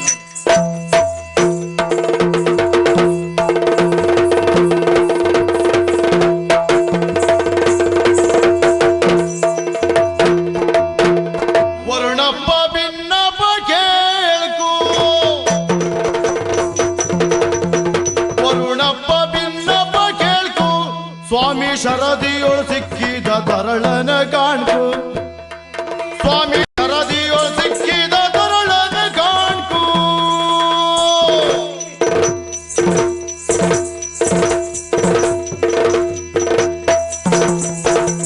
ಹರನೊಲಿದನು ನಮಗಿನ್ನು, ಹರನೊಲಿದನು ನಿನಗಿನ್ನು,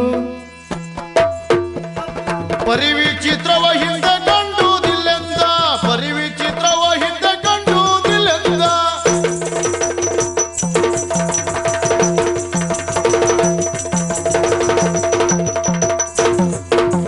ವರ್ಣಪ್ಪ ಭಿನ್ನಪ್ಪ ಕೇಳ್ಕು, ಸ್ವಾಮಿ ಶರದಿಯೋ ಸಿಕ್ಕಿದ ತರಳನ ಕಾಣ್ಕು.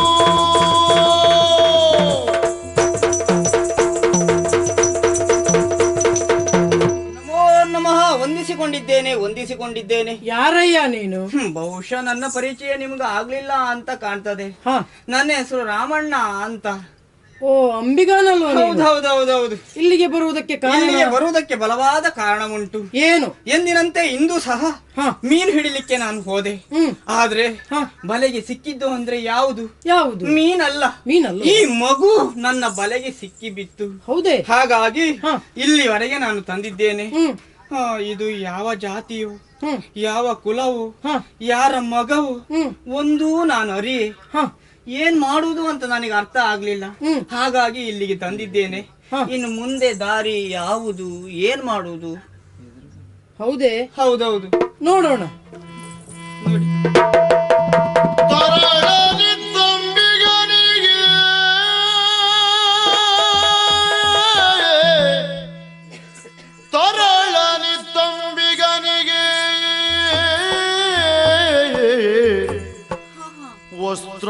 ವಸ್ತ್ರಾಭರಣವಿತ್ತು ಅಂಬಿಗನಿಗೆ ವಸ್ತ್ರಾಭರಣವನಿತ್ತು ಕಳುಹಿಸಿ ಕೊಡುತ್ತ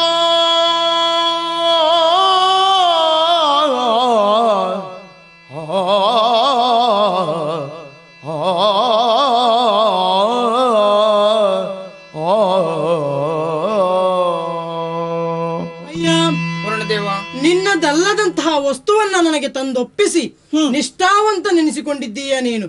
ಹಾಗಾಗಿ ನಿನಗೆ ನಮ್ಮ ರಾಜ ಭಂಡಾರದಿಂದ ಸಿಗಬೇಕಾದಂತಹ ಆಭರಣಗಳೆಲ್ಲವನ್ನ ಕೊಡಿಸ್ತೇನೆ. ಈ ಮಗುವಿನ ಪರಿಚಯ ಏನು ಅಂತ ನಾ ತಿಳಿತೇನೆ. ನೀನಿನ್ನು ಧಾವಿಸಬಹುದು. ಸಂತೋಷ.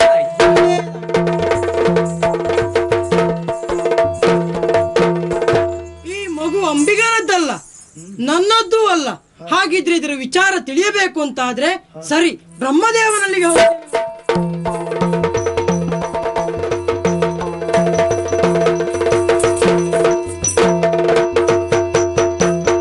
ಬ್ರಹ್ಮದೇವನಲ್ಲಿಗೆ ಹೋಗಿ ಮಗುವಿನ ವಿಚಾರವನ್ನ ಕೇಳಿದಾಗ ಇದು ಬ್ರಹ್ಮ ಸೃಷ್ಟಿ ಅಲ್ಲ ಎನ್ನುವುದು ಸ್ಪಷ್ಟವಾಯಿತು. ಹಾಗಿದ್ರೆ ಇದು ಯಾರ ಸೃಷ್ಟಿ? ಪರಮೇಶ್ವರನ ಸೃಷ್ಟಿ ಎನ್ನುವುದು ತಿಳಿಯಿತು. ಇದಕ್ಕೆ ಹೆಸರು ಬೇಕಲ್ವೇ?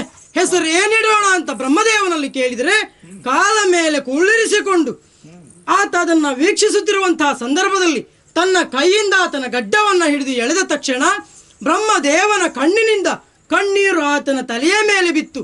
ಹಾಗಾಗಿ ಆತನಿಗೆ ಜಲಂಧರ ಎನ್ನುವುದಾಗಿ ನಾಮಕರಣವನ್ನು ಮಾಡಿದ.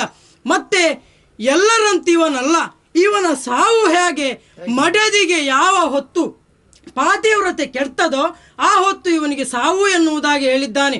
ಹಾಗಾಗಿ ಇವನನ್ನ ನನ್ನ ಜವಾಬ್ದಾರಿಯಿಂದಾಗಿ ಸಾಕಿ ಸಲಹುತ್ತಾ ಇರ್ತೇನೆ. ಮುಂದೇನಾಗ್ತದೆ?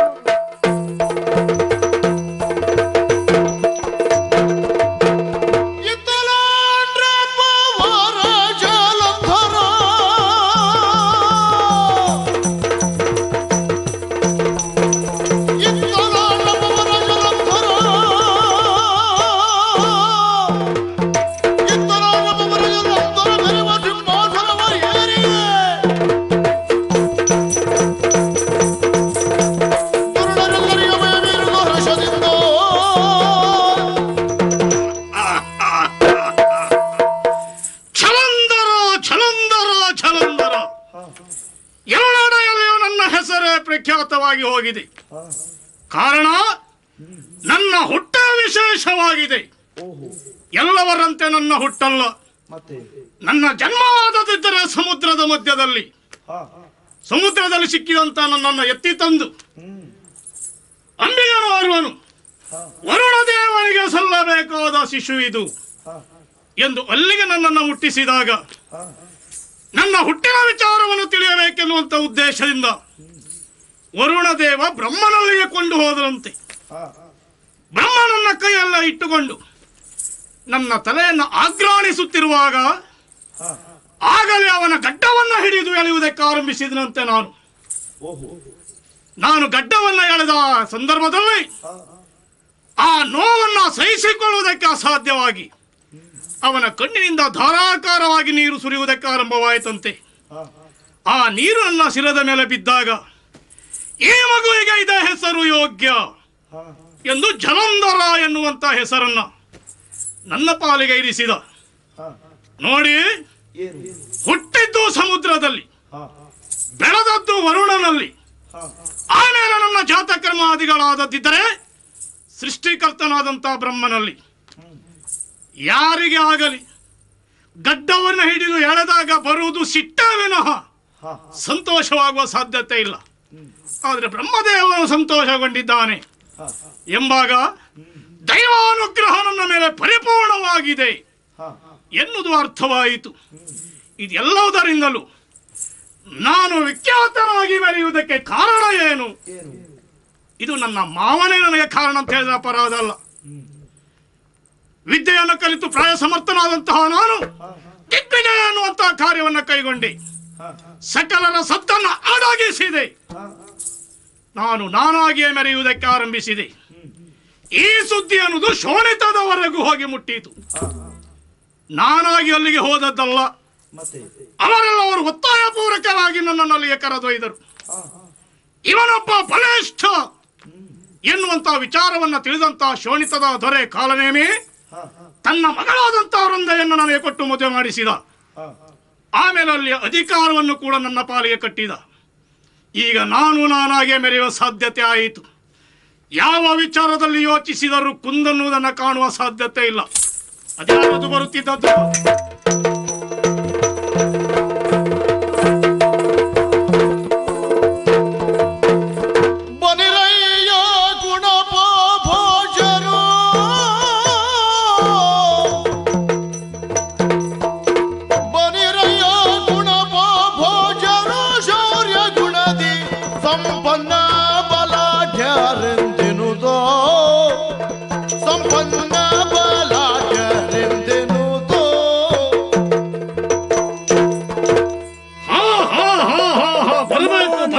ಬರಬೇಕು.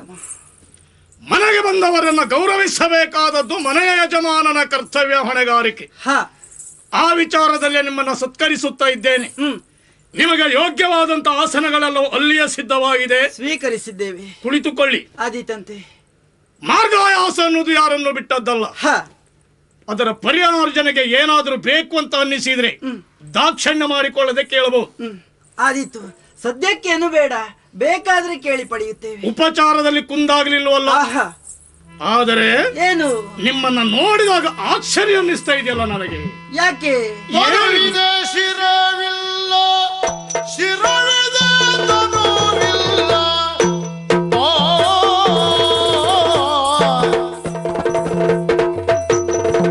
ತನುವಿದೆ ಶಿರವಿಲ್ಲ, ಶಿರವಿದೆ ತನುವಿಲ್ಲ.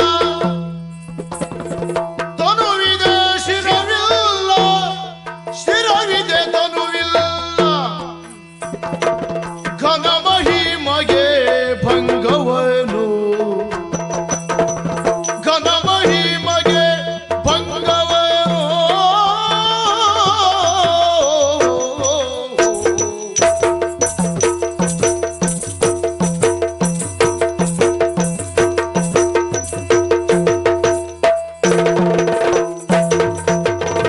ಜನನ ಸ್ವಭಾವ ಕೊನೆಗಾರು ಗೈದರು,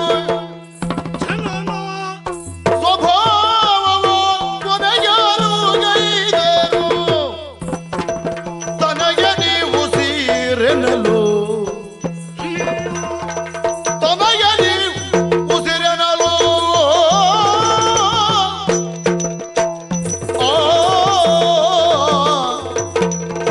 ನಿಮ್ಮನ್ನ ಕಂಡಾಗ ನನಗೆ ಅನ್ನಿಸಿದ್ದು ಆಶ್ಚರ್ಯ. ಯಾಕೆ ಹೀಗೆ? ಇಂತಹ ರೂಪವನ್ನ ಇಷ್ಟರವರೆಗೆ ನಾನು ಕಂಡದ್ದೇ ಇಲ್ಲ. ಇದು ನನಗೆ ಪ್ರಥಮ ಹೌದು, ಹೊಸತ್ತು ಹೌದು. ಒಬ್ಬೊಬ್ಬರು ಒಂದೊಂದು ರೀತಿಯಲ್ಲಿದ್ದೀರಿ. ಹೌದು. ನಿನಗೆ ಶಿರ ಉಂಟು, ತನು ಇಲ್ಲ.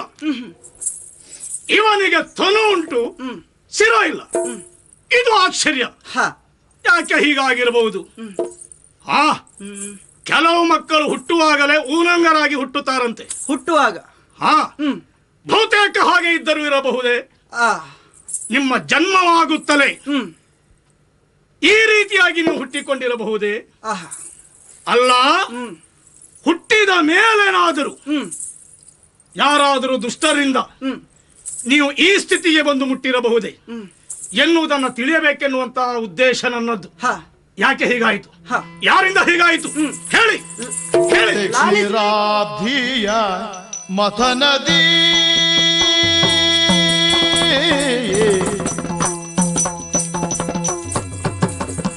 ಮತ್ತೆ ಕ್ಷೀರಾಬ್ಧಿಯ ಮಥನದಿ ಶ್ರೀಹರಿ ಕತ್ತರಿಸಿದನೆದು ಕೊರಳ ಶ್ರೀಹರಿ ಕತ್ತರಿಸಿದನೆದು ಕೊರಳ ಮತ್ತೆರಡಾದುದೈ ರಾಹುಕೇತುಗಳೆಂಬ ಮತ್ತೆರಡಾದುದೈ ರಾಹುಕೇತುಗಳೆಂಬ ಉತ್ತಮ ನಾಮಧೇಯಗಳು ಎಂಬ ಉತ್ತಮ ನಾಮಧೇಯಗಳು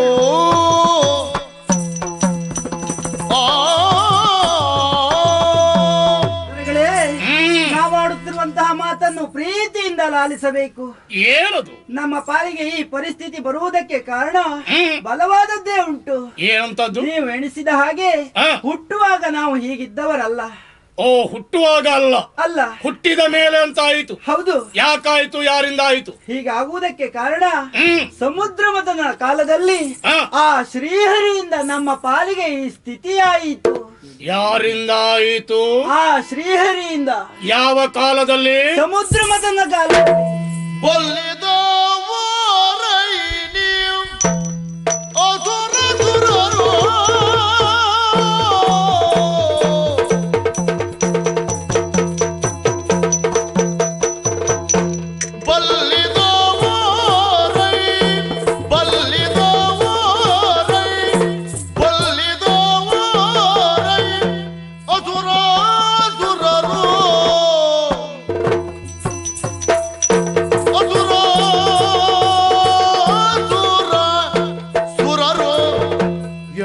ಶರಧಿಯ ಮಥಿಸಲೇ ತಕೆ ಎಲ್ಲ ಶರಧಿಯ ಮಥಿಸಲೇ ತಕೆ ಮಥಿಸಲೇಕೆ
ನಿಮಗೆ ಬಂದದ್ದಿದ್ದರೆ ಲೋಕಪಾಲಕನಾದ ಆ ಶ್ರೀಮನ್ನಾರಾಯಣನಿಂದ ನಾನು ನಂಬುವುದಿಲ್ಲ. ಯಾಕೆ? ಅವನಿಂದ ಹೇಗಾಯಿತು ಅಂತಂದ್ರೆ ಒಟ್ಟಾರೆ ಏನಾದ್ರೂ ವ್ಯವಹಾರವನ್ನ ಮಾಡುವವ ಶ್ರೀಮನ್ನಾರಾಯಣನಲ್ಲ ಎನ್ನುವುದನ್ನು ನಾನು ಚೆನ್ನಾಗಿ ಮನಗಂಡವನೇ. ಓಹೋ, ಯಾವುದನ್ನ ಮಾಡುತ್ತಿದ್ದರೂ ನ್ಯಾಯಸಮ್ಮತವಾಗಿ ನ್ಯಾಯಬದ್ಧವಾಗಿ ಮಾಡುವ. ಅದರಲ್ಲಿ ಇದು ನಡೆದದ್ದು ಯಾವಾಗ? ಸಮುದ್ರವತನ ಕಾಲದಲ್ಲಿ ನಡೆಯಿತು. ಹೌದಾ? ಹೌದು. ನನಗೆ ಪೂರ್ಣ ವಿಚಾರ ಬೇಕು. ಅರ್ಧಂಬರ್ಧ ಹೇಳಿದ್ದೆ ಆದರೆ ಅದಕ್ಕೆ ನಾನು ಒಪ್ಪು ಹಾಕುವವನು ಅಲ್ಲ, ಒಪ್ಪಿಕೊಳ್ಳುವವನು ಅಲ್ಲ. ನಮ್ಮ ಮಾತು ನೀವು ನಂಬುವುದಿಲ್ಲ ಎನ್ನುವುದಾಗೆ ಆಯ್ತು. ಆದ್ರೆ ಹಾಗಾದರೆ ನಂಬುವ ಹಾಗೆ ಸಮುದ್ರ ಮತನ ಯಾಕಾಯಿತು? ಆ ಕಾಲದಲ್ಲಿ ನಿಮ್ಮಿಬ್ಬರ ಶಿರವನ್ನ ಯಾಕೆ ಕತ್ತರಿಸಿದ? ಯಾರ್ಯಾರು ಒಟ್ಟಿಗೆ ಸೇರಿ ಸಮುದ್ರವನ್ನು ಮತ್ತಿಸಿದ್ರು ಎನ್ನುವಂತ ಎಲ್ಲ ವಿಚಾರವನ್ನು ಹೇಳ್ತೀರಾ? ಆದಿತಂತೆ ಹೇಳಿ. ಮುನಿಪದುರ್ವಾಸನು ದೇವೇಂದ್ರ ಗೊಲಿದು ಮುನಿಪದುರ್ವಾಸನು ದೇವೇಂದ್ರ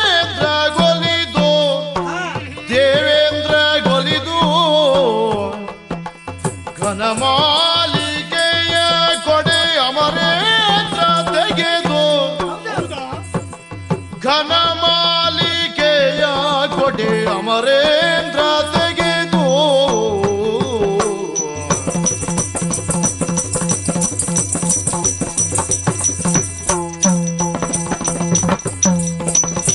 ಮನದಿ ಗರ್ವದಿ ಐರಾವತ ಗಿಡಲದನು ಮನದಿ ಗರ್ವಾದಿ ಐರಾವತ ಗಿಡಲದನು ಕ್ಷಣಗೋಪಿಗಡು ಕ್ರೋಧದಿ ಶಪಿಸಿದನು